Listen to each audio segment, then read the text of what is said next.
In April 1969, 6 young men came together to create Monty Python's Flying Circus, a show that would transform their lives and change British comedy forever. But how on earth did they find each other, and why this particular 6? To find out, we'll journey back to a land before colour to witness their formative years. I used my ability to make the kids in the class laugh, really just to become more popular, to become better liked. And learn of their apprenticeships as writers and performers. BBC paid absolute crap for writers. So we'd write all week and we'd be lucky to get 2 minutes of material on, so it's 14 quid between to split. Using clips from some of the shows our heroes cut their comedy teeth on, we'll glimpse the origins of certain Python-esque themes before the word even existed. And tell the stories of how paths crossed, creative partnerships were formed, and friendships took their first faltering steps. So come with us as we wind the clock back, as we travel to a strange and foreign land, before the Flying Circus.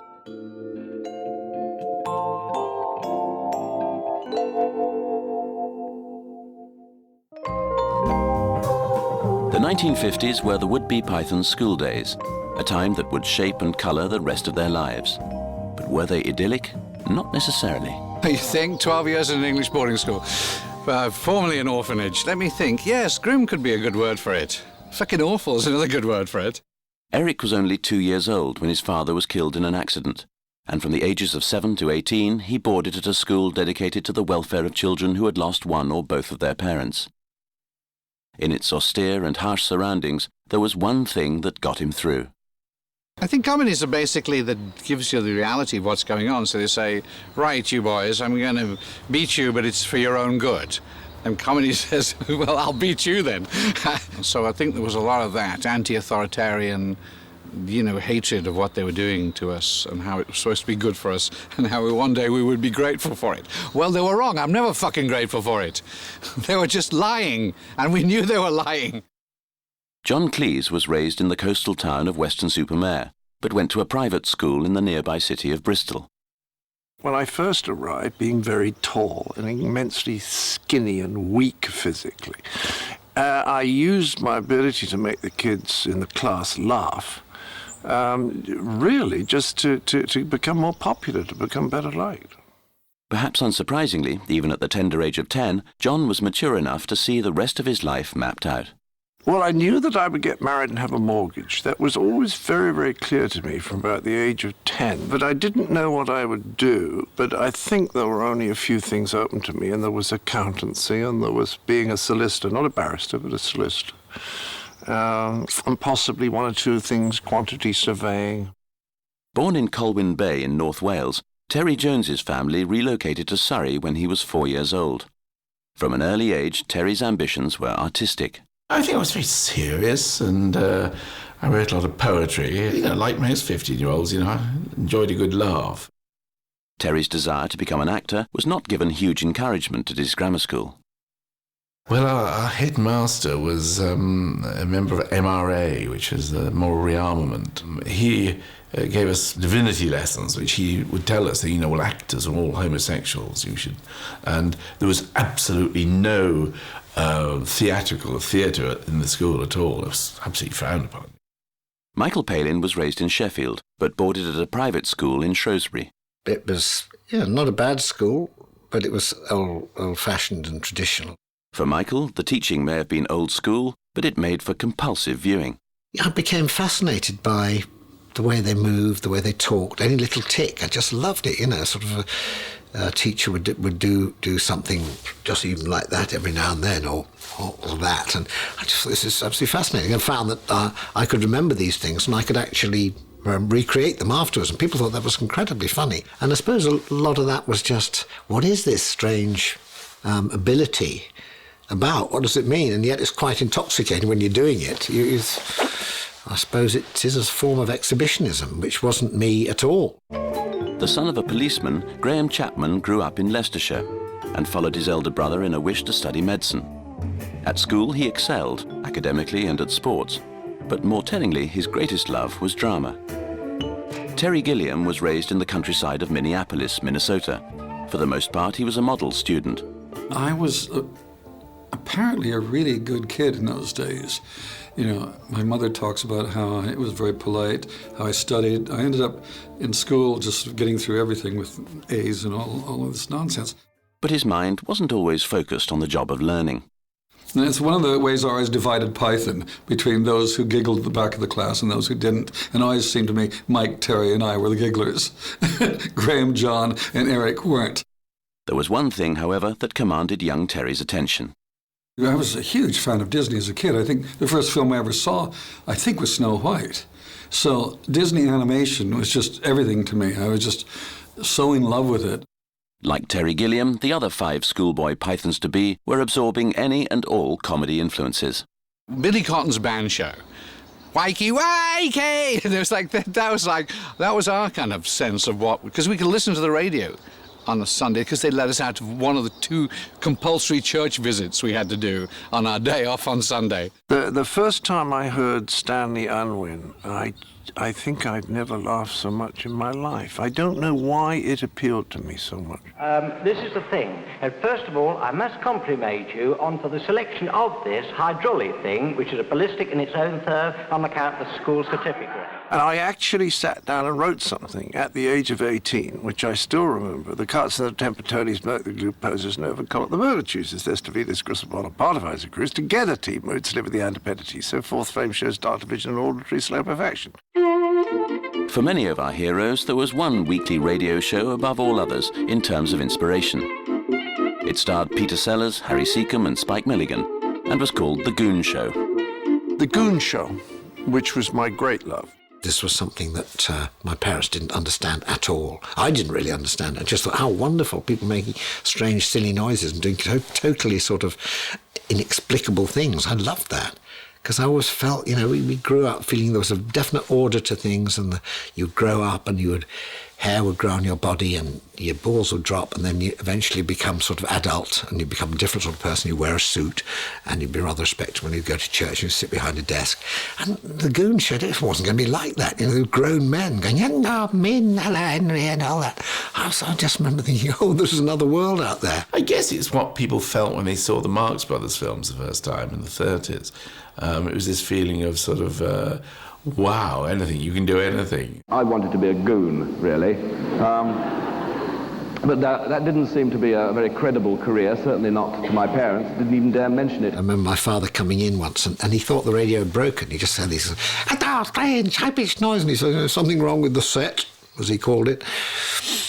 And I said, no, that's just these people. He just let like that and went out. And it was great. I suddenly realised this was my thing. I couldn't explain it.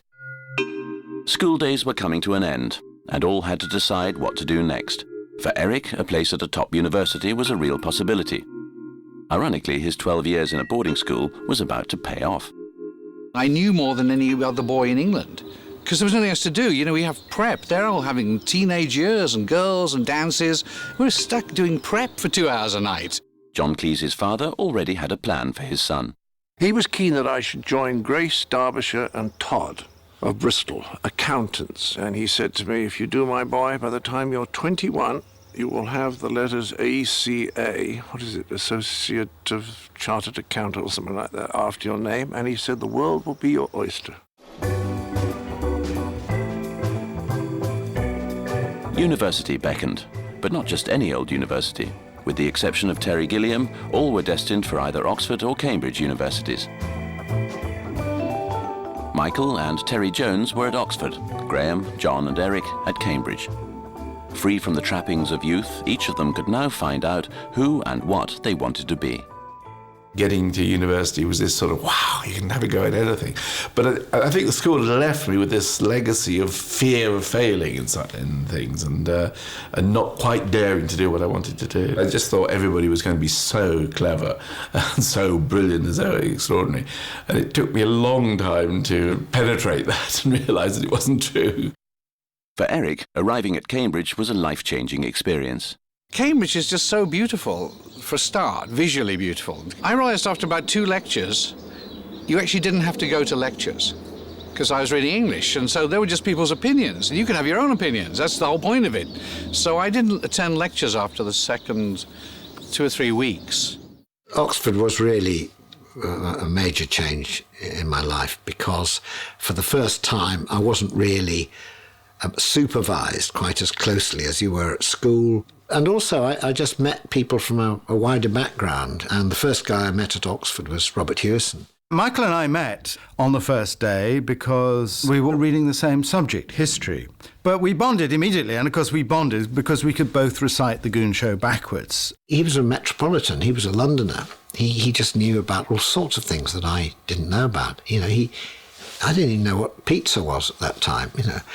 And he knew about pizza, Polish sausage, you know, martinis. The early 1960s were a time of great change in the UK after the post-war austerity of the 1950s.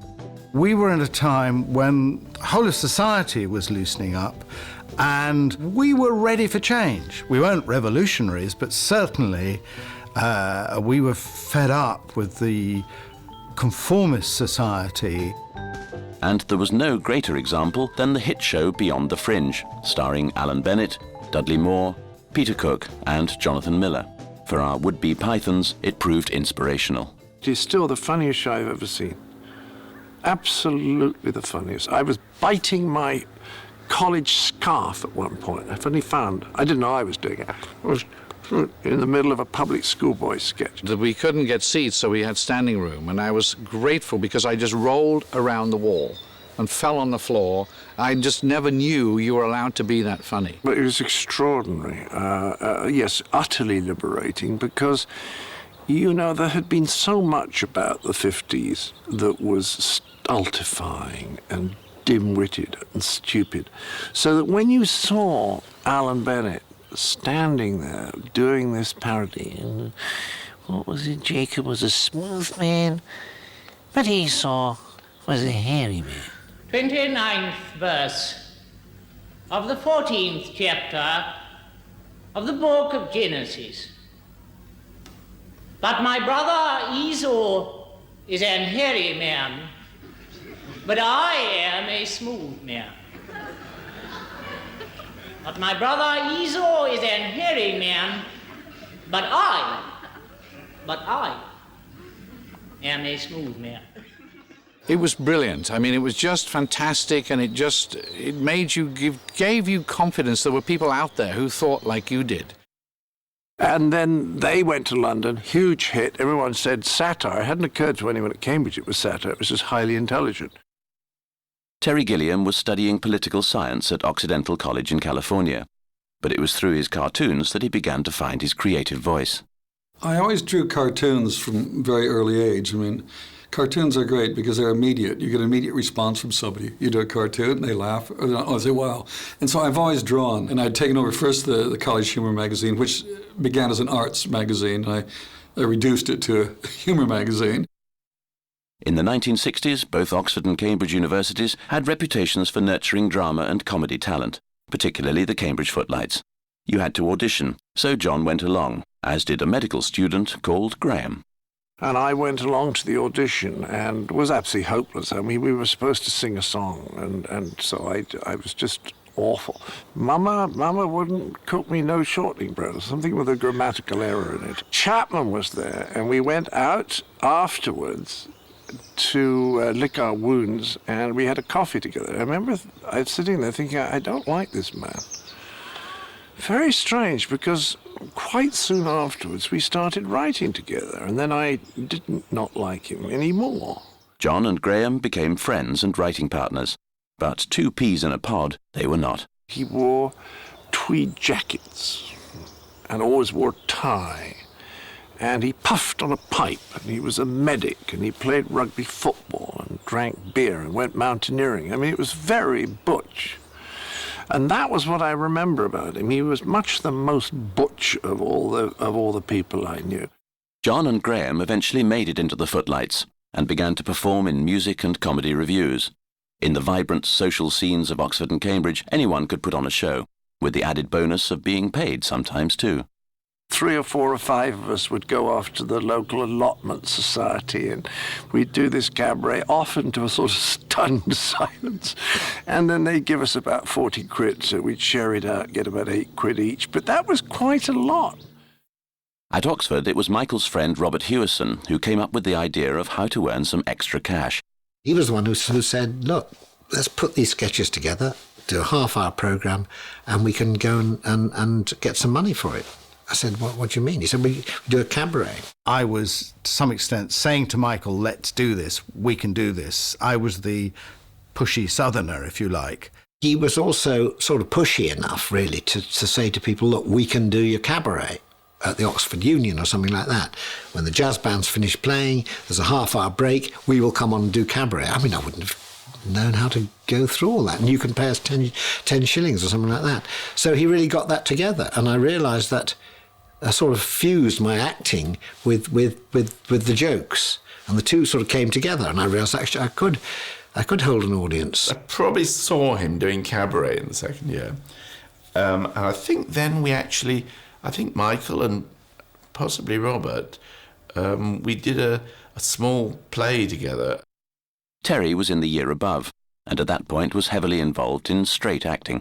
Oh, dark, sort of slightly mysterious-looking fellow. I was quite impressed by Terry, because he was doing serious theatre then. He was doing some sort of Russian play, I think, and I thought, yes, a rather impressive, slightly bohemian figure. I felt a kind of streak of competition with him because there were gigs, and if I could get the gig, Terry Jones didn't. By now, Eric Idle was also performing and getting noticed by the Footlights leaders. When I'd done the Pembroke Smoker, and we were very funny, we did 3 nights, and, we were funny, handled funny stuff. They said, well, you must audition for the Footlights. And I said, what's the Footlights?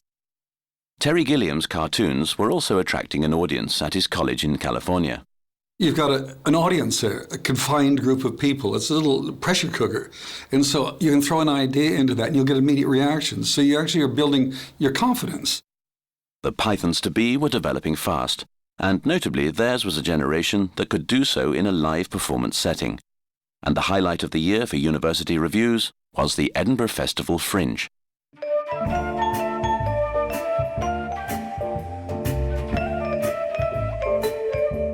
The Edinburgh Festival Fringe was, and still is, the proving ground for performers.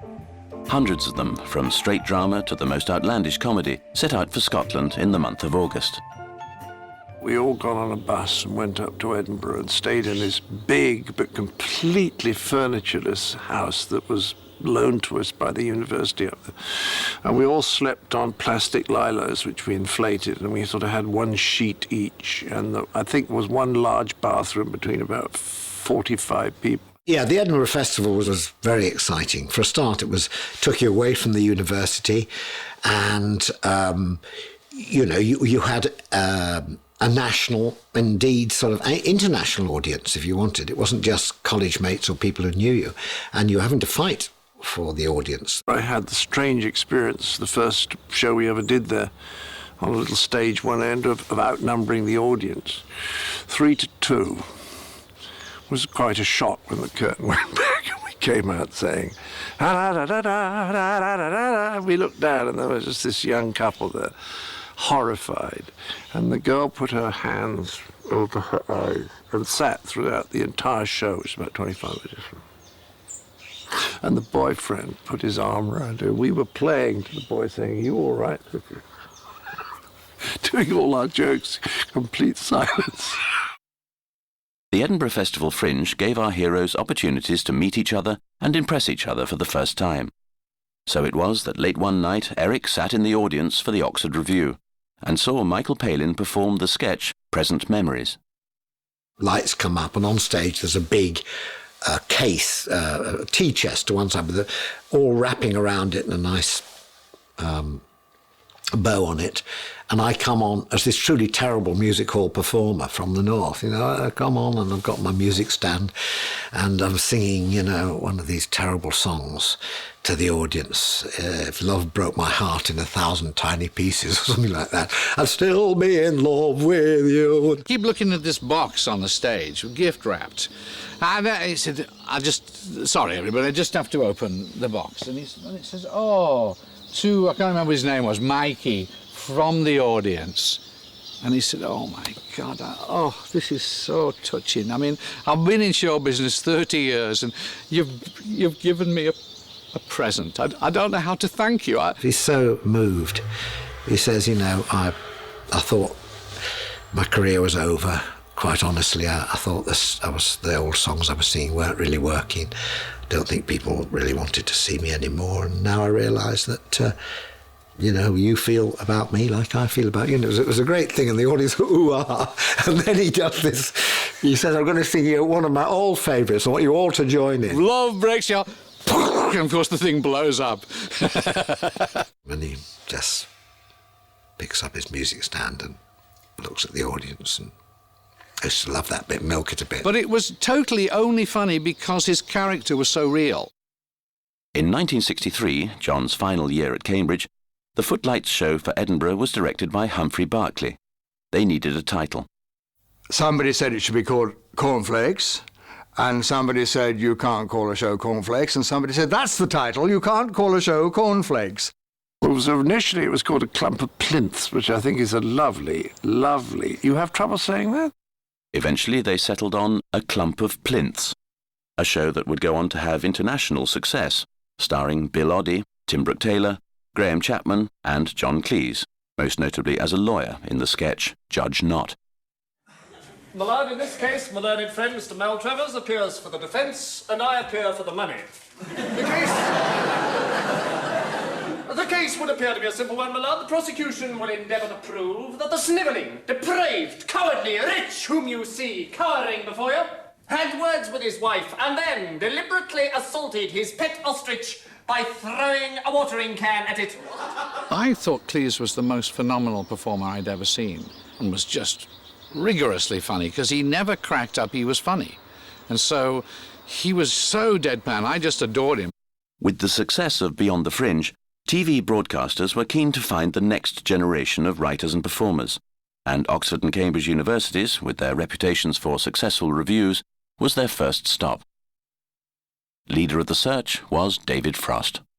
What Frosty did was, when Beyond the Fringe went off to America, he stepped into the void and took a lot of the material, but put together That Was the Week That Was. So he sort of took over the satire boom and became the face of satire. We always used to gather in the Footlights Club room on the Saturday night and watch That Was the Week That Was, which kind of, in a way, sort of transformed society, because we went from a very deferential society to a very sort of undeferential society. I went up to the Edinburgh Festival more than 1 year, looking for talent, looking for people who could have got the potential that we could bring on, both as writers, performers, etc. And two outstanding people I discovered up there were Michael Palin and Terry Jones. David Frost came to see the show, and I remember going downstairs and seeing him talking, and he didn't talk to me. I was sort of jostling around at the back. He'd come up to the club room on a visit when he came back from London. I remember he used to read The Economist every week, and I thought, my God, that is the height of sophistication, to read The Economist every week. And I used to buy it and never get around to reading it, which was also fairly sophisticated. The Cambridge Footlights review A Clump of Plinths was renamed Cambridge Circus and transferred to London's West End, where it ran for 9 months. Then came an offer to tour New Zealand. It was an opportunity that brought about Graham's decision to leave medicine for show business. St Bartholomew's Hospital was deprived of a junior doctor, but New Zealand got to watch a man wrestling himself. A half Nelson, and a Philadelphia half Lotus. From there, the tour, to everyone's surprise, was invited to go to Broadway. So young, you see, you don't quite realise how extraordinary it is. You know how young people go and win Wimbledon at 19, and they haven't quite realised how amazing it is yet, because when you're young, you haven't quite got that sort of context of what's not. Will you shut up? Get the gun. Us little bunch of students in duffel coats. Anyway, we were fearless. So we're only 22 years old. Here we are on Broadway. It's just another theatre. What's the worst that could happen? Also resident in New York at that time was Terry Gilliam, now working on a magazine called Help. Help magazine was literally the only national humor magazine at that point, and it became the focus for all these various cartoonists. Cambridge Circus transferred to a club in Greenwich Village, and one night Terry Gilliam went along. Cambridge Circus I'd heard about, and they had come to New York sort of on the coattails of Beyond the Fringe, but hadn't been as successful and ended up down in the Village in this little theater. And I went down, there was John Graham, Bill Oddie, Tipperick Taylor, and John, as usual, just stood out. He was, there's no way you can't hide John. He was so funny. Terry came to see Cambridge Circus and he got hold of me because he liked the faces that I pulled. Which apparently that's what everyone liked about Laurence Olivier, was he pulled really good faces, you know. Terry said to me, will you come and do a fumetti with me, which is an Italian form of comic book where you use real photographs, but you still put the words in bubbles. And he had this extraordinary thing about this fellow who fell in love with a doll and had an affair with her.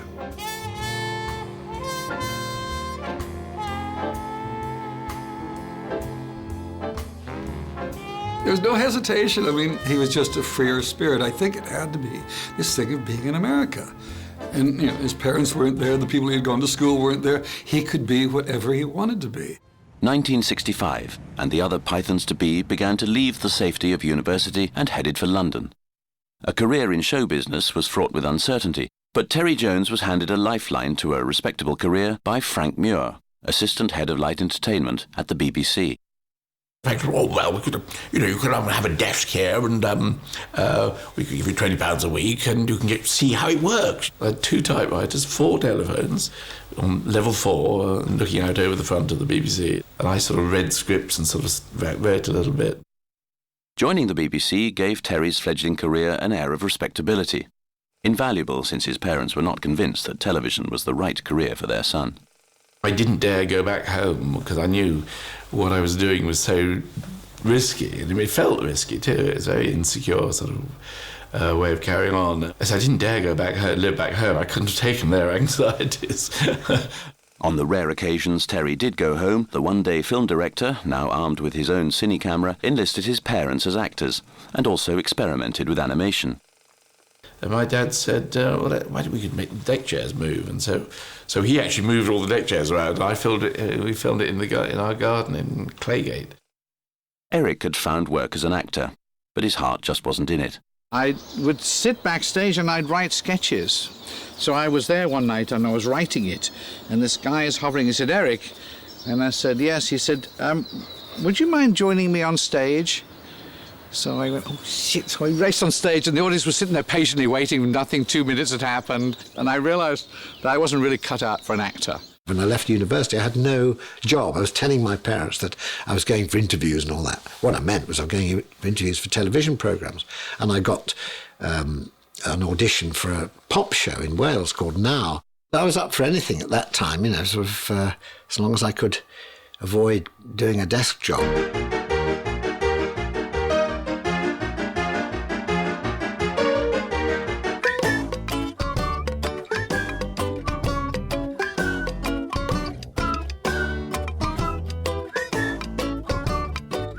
In London, the BBC were discussing what David Frost's next project should be. That Was the Week That Was had been hugely popular, and they were keen to capitalise on it.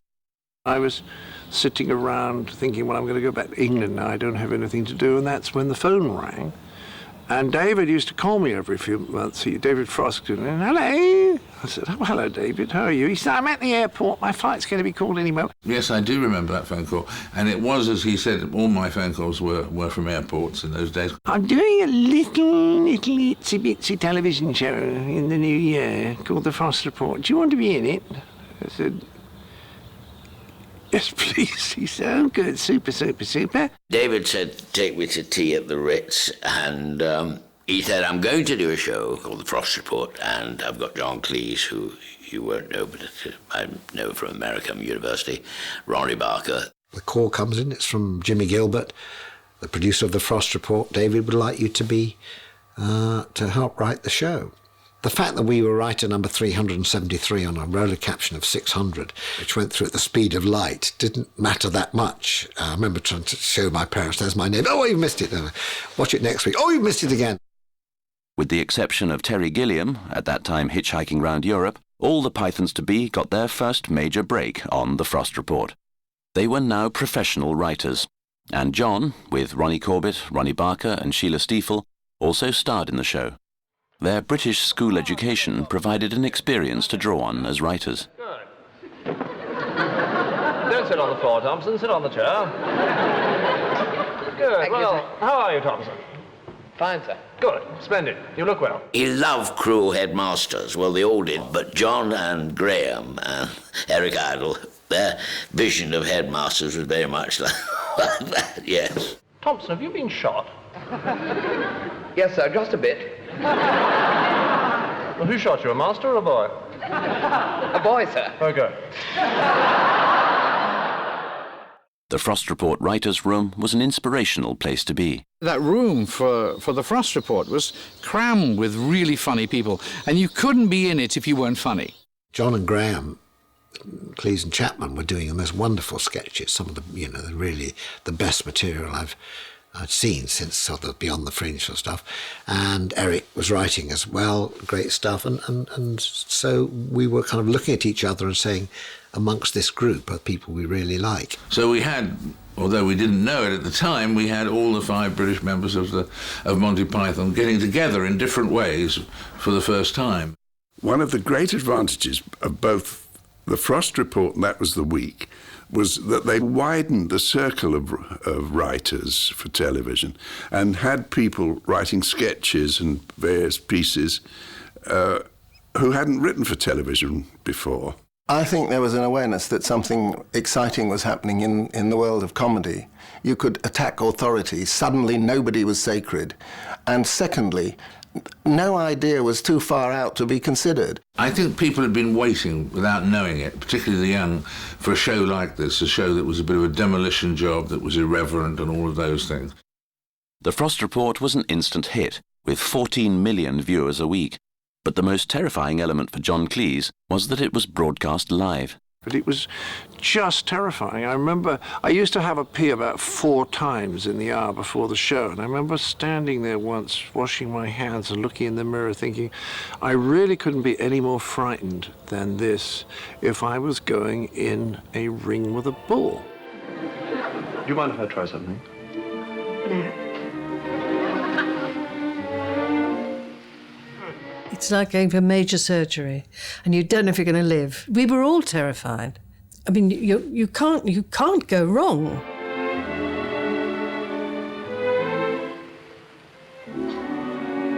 Why, Miss Criddle, you're beautiful. It's funny how one forgets in the hurly-burly of work that one's secretary is also a woman. And a very beautiful one. It's you who showed me that.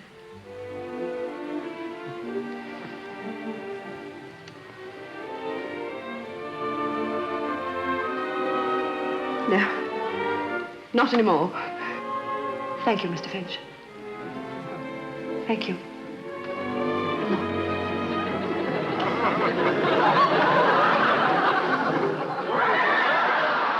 Overnight, John Cleese became a star. There was something about me performing to a camera there as opposed to an audience out there that made what I did much more special. All the writers were grateful for the break, but a source of untold riches it was not. BBC paid absolute crap for writers. We got paid £7 a minute, which sounds like very good value, but it's not £7 a minute of writing, it's £7 a minute of what they do on the thing. So we'd write all week and we'd be lucky to get 2 minutes of material on, you know, so it's 14 quid between to split. And the taxi would come every sort of whatever day it was, and I'll put my script into the taxi and off it would go, and then I would take the tube, because they didn't send writers by cow, only material to David. I'd take the tube for the read-through. There was a great sort of sense at that time of needing to be independent. I think we felt we got to move, we wanted to do longer stuff. We didn't see that we were going to be gag writers or one-line writers. For John and Graham, the professional relationship with David Frost would continue after the Frost Report, when he next produced At Last the 1948 Show. It starred 4 writer-performers, John Cleese, Graham Chapman, Marty Feldman and Tim Brooke-Taylor. It's at this point that Python-esque themes and ideas really started to emerge. Bloody loonies wasting my time with their stupid... Oh, good evening. Oh, good evening. I was told to come in here. Quite right, too. You haven't been here before, have you? No. Fine. My name's Dr. Gilbert. How do you do? My name's Gibbon Posture. This is all right. Now, are you a bedwetter? Sorry? Are you a bedwetter? Well, not since I was... Right. Well, you sit on the chair, I'll lie on the couch. Better safe than sorry. We had these little insane things, and we were beginning to stumble towards a different kind of style that was much wilder. Come on, spit it out. Stop beating about the bush. Sometimes I really... I tell you, 5 guineas an hour they won't tell you. Look, what's the matter? You come in here, you won't say what's up. It's all bloody mumble. I can't hear a word you're saying. You're all tensed up like all the other nuts who come in here. It's not much fun listening to you all the time a loony dribble 8 hours a day, you know. It's all bloody boring. The performer who really fascinated us on last 1948 show was Graham Chapman, and Graham never seemed to be acting. He just seemed to be there, playing these roles. Seemed utterly convincing in whatever he did. You know, he was tall, and he's had this interesting face too, this sort of beaky-nosed face. He seemed so right for the kind of comedy that we liked, which was people playing comedy by being serious. Seemed to have broken barriers. It's so wild.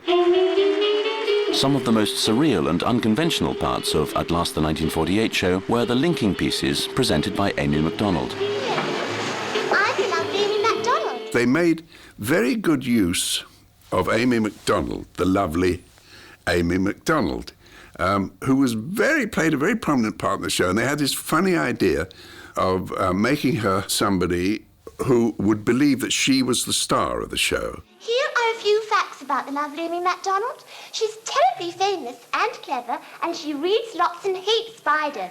And she was wonderful. She's really and very, very smart. And she did these silly things. My favourite was when she said one day, "Hello," she said, "I'm the lovely Amy MacDonald, and I love astrology. Do you read your horoscope every day?" "I do." She said, "I'm Pisces. That's the same as Bert Lancaster." And she opened the newspaper up and she said, "I wonder what it says today. Pisces, your name is the lovely Amy MacDonald, and you are reading your horoscope out on television."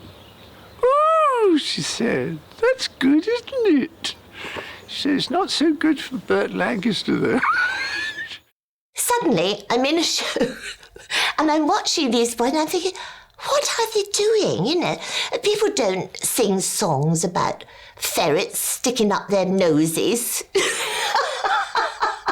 And then somebody pointed out to me, "Oh, this is university humour." Oh, right. Well, I never went to university, so I don't know anything about that. At Last the 1948 show was made for the ITV network by Rediffusion London, where, just arrived, was TV producer Humphrey Barclay, the director of Cambridge Circus. Once again, Humphrey was in a position to further Python careers, having been given the remit of putting together a new children's TV show. So I thought, OK, let's not have anybody who's already really embarked on TV. Anyway, I kind of went down the list, and the next Cambridge person that I could think of was Eric. Humphrey Barclay came and offered us a show. He offered me a show. He said, "I'm doing this kids show called Do Not Adjust Your Set, and I want you to perform in it, write and perform." I said, "Oh, great. I want Mike and Terry." I was lucky to get it, because originally Humphrey Barclay, didn't know who I was and didn't think I was the right person for the group. And Terry and Eric said, well, we've got to bring my friend Mike in, otherwise I'd be very unhappy. I thought maybe we were a bit hoity-toity, a bit university, us three, Eric, Mike and Terry, and we'd better have somebody who could fall over. "I could fall over," said Terry Jones. Yes, you do fall over very well, Terry, but David Jason is David Jason. And the wonderful, wonderful Denise Coffey. Do Not Adjust Your Set went out at 5:25 in the afternoon, but it garnered a good audience across the generations. It might have been in a children's TV slot, but that didn't mean that Michael, Eric and Terry Jones would rein in their imaginations as writers of the show. This was their first break as writer-performers on TV. They had more at stake, had more control, and took advantage. Yes? Good evening, Mrs. Johnson. I wonder if your husband's in. Yes, he is. What do you want him for? Can he come out and play? No, he can't. He's just had his dinner and he's got to sit down for an hour while the food goes down. But we've got to go in at 8:30. Well, I can't help that. He came home late from the office, so he's had his supper late. Well, can he come and talk to us? No, he can't. He's sitting down. Oh, can we come in and speak to him? No, you can't. You're always round here, you two. Why can't you play in your own garden? We can't. Why not? We've got visitors. Yes. We want to play shipwrecks on your old car. Well, Mr. Johnson can't come out to play until he's had a rest, and that's that. Well, can you come and play? Oh, yes. Oh, why didn't you say that? In the afternoon, I think it was on a Thursday, around about 4:30, we always finished early so we could watch Do Not Adjust Your Set, because it was the funniest thing on television. I want to tell you something about the film which you are about to see. Tonight, we're going to show you one of the most extraordinary sights ever seen on television screens. Switch it off! Switch it off! Perhaps the most surreal element of Do Not Adjust Your Set were the musical interludes performed by the Bonzo Dog Doodah Band with Neil Innes and their lead singer Vivian Stanshall. I was working in the lab late one night when my eyes beheld an eerie sight, for my monster from the slab began to rise, and suddenly, to my surprise, mash, he did the monster mash. And the Bonzos would come in and do something really bizarre, like, you know, my pink half of the geranium. Well, we were a bit appalled, you know. These terrible musicians who used to sort of shamble in and sort of weren't at all sort of neat and tidy, and they just didn't seem to get their act together until they actually came to the performance and then managed to do it somehow or other. These were from art college, you know, weirdo, bohemian. God, what have they been up to? Art college, they had sex, drugs, rock and roll, you know. We were still realised, actually, we were quite middle class and protected. And I think they really knocked us for a skew. I think that in that show, we realised that it wasn't all about headmaster sketches and kind of bright Cambridge things, that things could be funny just by being out there.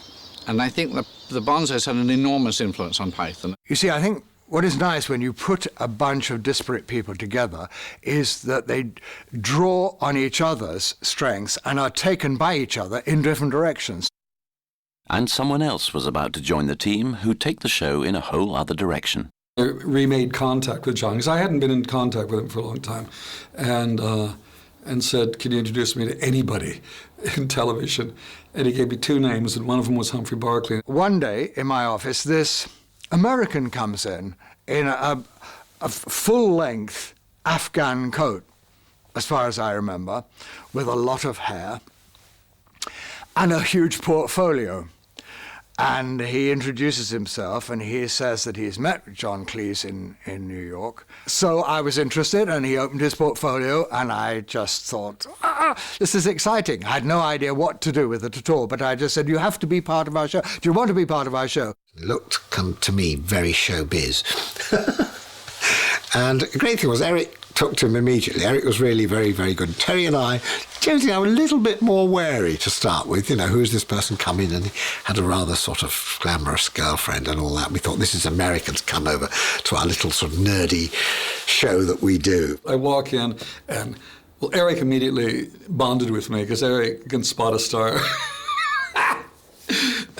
But Mike and I just have this image of Mike and Terry huddled back in a little booth in this restaurant, just like this. Our territory is being invaded by this loudmouth American. Then adding Gilliam to that show really took it away from being Frost Report and, you know, smart, bright, into something just a little wackier and a little bit more mad and a little bit out of control.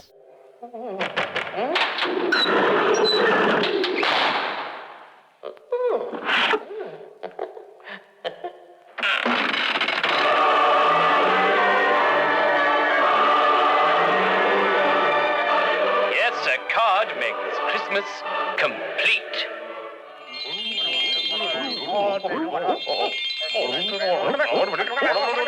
Terry seemed to have the timing of those things so well. He was very, very good at building up the moment, and then, you know, things would happen. So very, very confident, very skillful.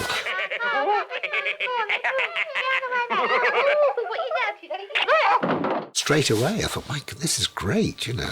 Elephant myths number 2. Is it true that old elephants go to secret elephant graveyards to die? No, they go to elephant junkyards where they are scientifically dismantled. Elephant legs are vital to classical architecture. Elephant ears are traditionally sold to heads of state. 1967 was a particularly busy year for Michael Palin and Terry Jones. Do Not Adjust Your Set was already in the pipeline when they were asked to contribute to a late-night show called Twice a Fortnight.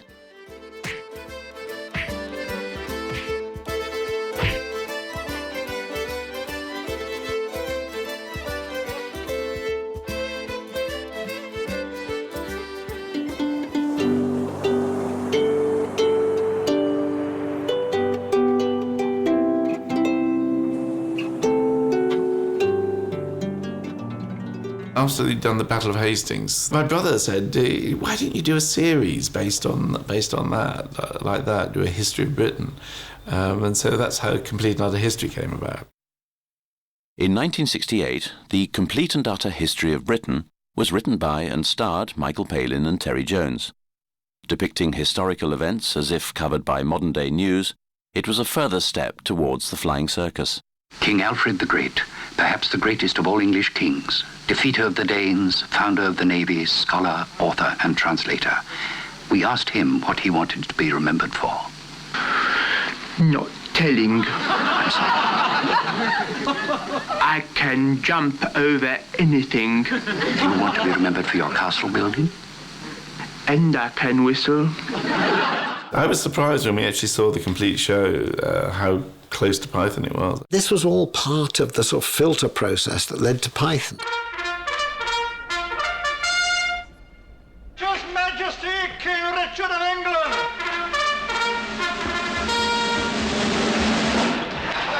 Hello, everybody!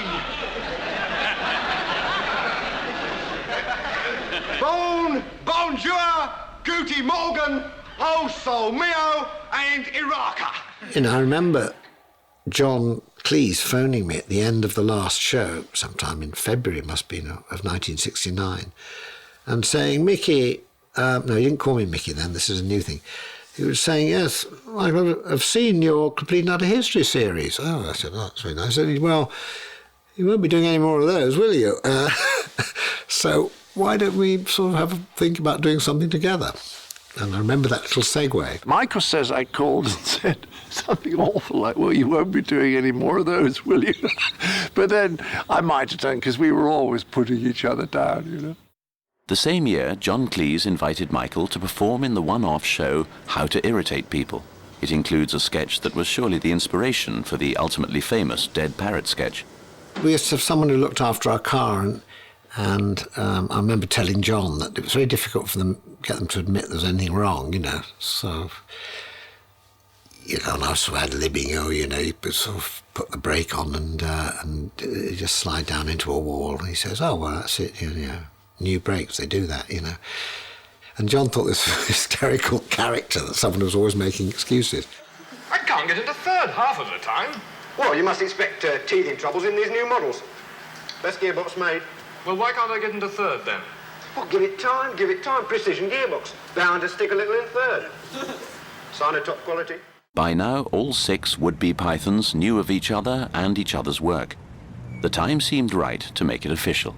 We rang them up one day, because we knew them pretty well from the Frost Report, and said, what about doing a show together? I think John just found he really enjoyed performing with Michael. John had contacted Mike, because I think he really wanted to work with Mike, or sleep with him, I'm not sure.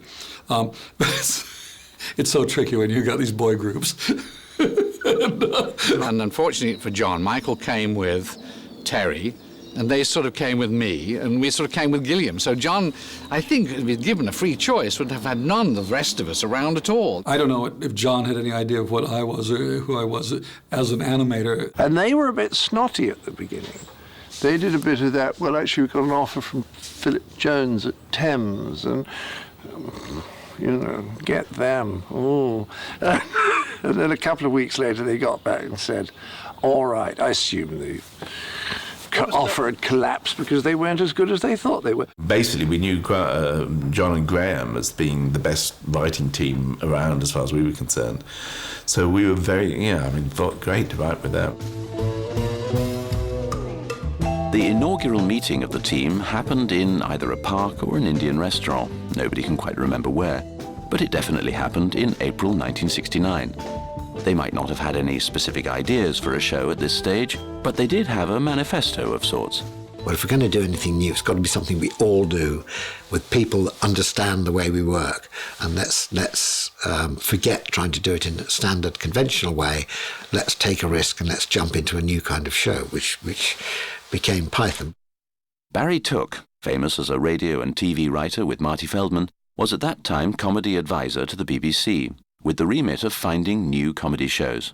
Barry Took was very, very important because Barry was the man who got us across the sort of threshold of the BBC because he had a suit on and he had a sort of, you still can't sort of forget the BBC was still quite straight. It was still quite conventional. It did still feel itself to be the very serious organ of broadcasting, nation speaking piece unto nation throughout the world and all that. And not easy with new-fangled comedy. So 6 men who shared a sense of humour and a common goal marched into TV Centre for a meeting with Michael Mills, head of comedy and holder of their destiny. One thing they did have on their side was strength in numbers. I must admit, we did feel that if we all 6 agreed on something, and we agreed, then that was a very strong position to be in. Nobody was going to be able to, get us out of that. Well, I think we were a bit intimidating because we didn't give a damn, you see. I mean, everyone else put a suit and a tie on and came in and made sense, and we kind of wandered in pretty much on our own terms. I think it was a sort of arrogance, really, but I don't think we were perfectly well-mannered. We just weren't overawed in any way. And Michael Mills eventually came in, the great moment. Oh, he's coming in a moment. Oh, he's nearly there. Oh, he's coming up the corridor. The man's coming in, the door opens, there's Michael Mills. It was quite nice, but very experienced, been on a lot of programmes, and sat there and began to sort of ask us fairly simple questions like, what's the show called? I don't know. I haven't thought about it. And will you have, will there be music in it? Musical breaks, interlude? Music? Don't think so. Will there be music? Going to use much film? Film, what do you think? And it was embarrassing. And I was thinking, oh dear. Next time we'll prepare a little bit. Anyway, it was the world's worst job interview. We couldn't answer a single question. And I just remember at the end of it, Michael Mills stood up and said, all right, I'll give you 13 shows, but that's all. It was as simple as that. After all the struggles to get more control in the shows they were involved in, they finally had their chance. I can remember feeling, this is it. This is our one chance. We're not going to get this chance again. And that it has to be really special. I felt that we'd gone out on a limb. We could say, we know what to do. This is it. We had a free shot to decide how the show would be. It sort of found itself through negative space. It was all because we didn't want to be like something else, rather than we chose to be in that fashion. I mean, there were some friendships, but it wasn't about friendships. It was about just doing the job. There'd be enormous fights about whether the chair should be an armchair. No, it can't be an armchair. It has to be a proper... No, it must be an armchair. What are we fighting about here? But that was sort of good, that people took it so seriously that they could disagree at great lengths. The split was very clear because I teamed up with Mike and Terry because we were all the same height.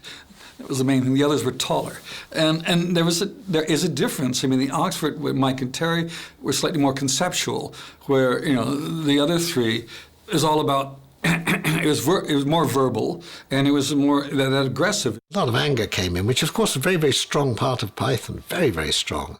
By autumn 1969, the show was coming together, but they still needed a title, and just like the university reviews, no suggestion was deemed too silly. Horse, a spoon and a basin was one. Ow! It's Colin Plint. The toad elevating moment. I remember Graham saying that was one of his favourites, the toad elevating toads. I just like the name Gwen Dibley for some reason. I thought, what would it be like if we called it Gwen Dibley's Flying Circus? So this person who had no idea that her name was being used, and suddenly their radio times would come through the door and children would say, Mum, you've got your own show. Gwen Dibley was spared. And so it was that at 5 to 11 on a Sunday evening in October 1969, viewers of BBC One settled down to watch a new series. And British comedy would never be the same again.